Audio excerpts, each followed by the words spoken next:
Selamat siang semua, perkenalkan nama saya Didi Yusuf Girsang dengan NIM 230306039 dari Fakultas Pertanian Prodi Peternakan.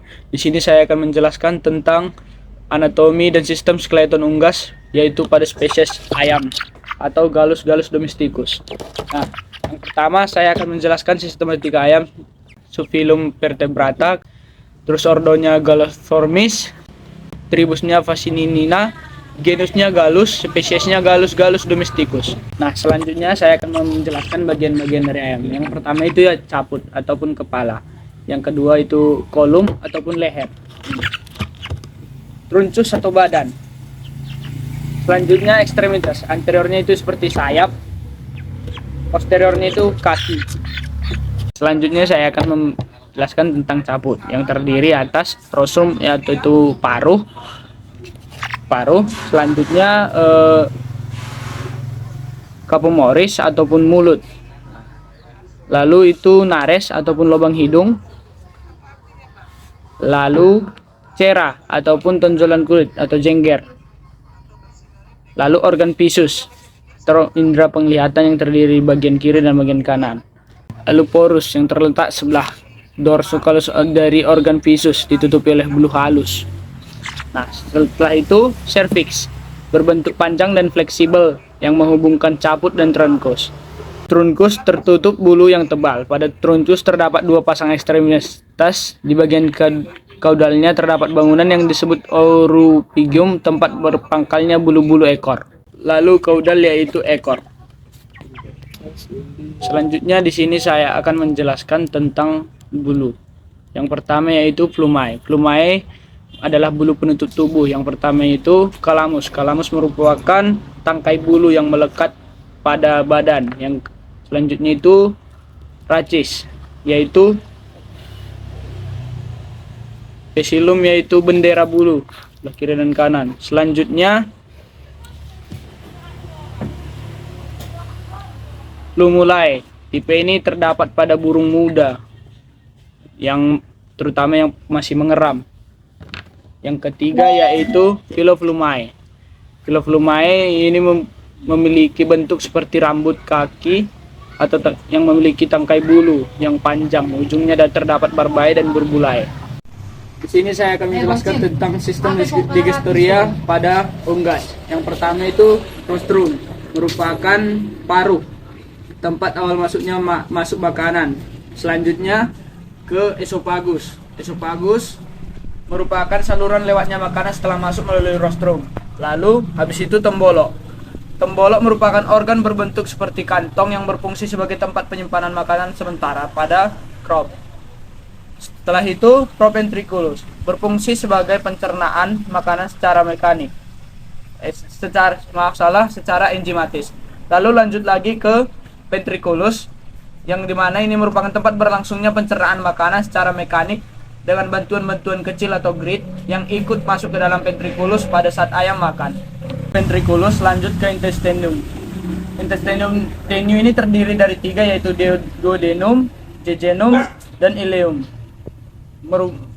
Ini berfungsi untuk menggerakkan makanan dan memperluas permukaan untuk menyerap sari-sari makanan oleh pili-pili pada dinding usus. Lalu lanjut kepada ceca, tempat terjadinya karbohidrat, protein, dan aborsi air. Setelah itu lanjut lagi ke kloaka, akhirnya yang berfungsi untuk jalan keluarnya feses. Jelaskan tentang glandula digestoria ataupun pencernaan tambahan. Yang pertama yaitu hati, pankreas, dan kantong empedu. Hati terletak di antara gizzard dan empedu yang memiliki warna kemerahan yang terdiri dari dua lobus, yaitu lobus kanan yang besar dan lobus sinister yang kiri yang kecil. Lalu pankreas. Pankreas terletak pada lipatan duodenum. Pankreas mensekresikan cairan pankreas ke duodenum melalui ductus pancreatus dan menghasilkan enzim yang mendigesti karbohidrat, protein, dan lemak. Lalu masuk ke kantong empedu. Kantong empedu memiliki dua saluran empedu mentransfer empedu dari hati ke usus. Saluran kanan empedu lebih melebar sehingga daya tampung dan alirnya lebih besar dari yang kiri. Lalu fungsinya yaitu mengaktifkan lipase pankreas, mempercepat kerja amilase, Pankreas membantu mengemulsi lemak dan membantu menyerap lemak, membantu penyerapan vitamin yang larut dalam lemak A, D, E, dan K. Memiliki sifat antiseptik untuk memecah lemak. Selanjutnya saya akan menjelaskan tentang sistem respirasi atau pernapasan. Yang pertama itu nares, tempat mengambil udara. Lanjut ke glotis atau laring. Posisinya ada di pangkal trakea bagian atas. Glotis dan laring mempunyai perbedaan, yaitu laring itu sebagai pangkal dari trakea bagian atas, sedangkan glotis itu adalah celah masuknya udara ke dalam trakea. Laring mempunyai fungsi sebagai jalan masuknya udara selama proses inspirasi. Selain itu, laring juga digunakan untuk memproses, menelan makan, mengatur suara, dan membantu mengelola tekanan introit. Lalu trakea. Trakea organ pernapasan bebek yang berbentuk pipa dan terdiri dari cincin-cincin tulang rawan, berfungsi untuk mencegah terjadinya kolaps karena adanya tekanan negatif pada saatnya bebek atau ayam bernapas. Lalu syringe. Setelah dari trakea turun, syringe, dalam syringe ini terdapat lipatan-lipatan berupa selaput. Lalu ke bronkus. Bronkus atau percabangan yaitu bronkus kanan dan bronkus kiri. Lalu lanjut ke pulmo atau paru-paru. Paru-paru dikenal dengan berjumlah sepasang dan diproteksi oleh tulang rusuk. Fungsi dari pulmo atau paru-paru pada ayam adalah sebagai sirkulasi atau penggantian oksigen atau karbon dioksida, yaitu seca atau kantong udara. Pada ini berfungsi untuk mengontrol volume udara di dalam paru-paru agar tetap konstan. Selain itu, kantong udara ini juga berfungsi untuk menggerakkan udara melalui paru-paru selama proses inspirasi dan ekskresi. Selanjutnya sistem nervosum atau otak. Yang pertama yaitu cerebrum, yang berfungsi untuk mengatur semua aktivitas pada sadar pada ayam. Cerebrum terdiri dari hemisfere cerebri, lobus olfactorius. Yang kedua yaitu cerebellum, berfungsi untuk mengatur keseimbangan tubuh. Yang ketiga itu medulla oblongata, berfungsi sebagai pengatur aktivitas tubuh bagian dalam seperti aliran darah, kebutuhan oksigen, serta fungsi jantung dan paru-paru. Yang keempat yaitu medulla spinalis, berfungsi untuk mengantarkan informasi dari otak ke organ tubuh tertentu lainnya. Nah, selanjutnya saya akan menjelaskan tentang sistem sirkulatoria atau sistem peredaran darah. Nah, dalam sistem peredaran darah ini ada tiga organ yang berfungsi, yakni salah satunya adalah jantung, darah, dan pembuluh darah. Nah, di sini dapat kita lihat bahwasanya jantung memiliki serambi dan bilik sekat. Dan pada peredaran darah kita memiliki peredaran pulmonari dan peredaran sistematik.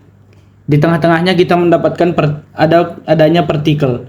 Nah, bagian atas itu adalah kapiler paru-paru, sedangkan bagian bawah adalah kapiler pembuluh. Nah, sebelah kanan ada arteri. Nah, di mana jantung memiliki beberapa bagian, diantaranya ada atrium dexter, atrium sinister, ventricle dexter, dan vertical sinister. Pembatas antara atrium dexter dengan atrium sinister dinamakan arteri interatri secum. Sedangkan pembatas atas vertical dexter dengan vertical sinister disebut dengan interticula sectum. Antara atrium dexter dengan atrium sinister dengan vertical sinister disebut dengan palpula biscupadilis.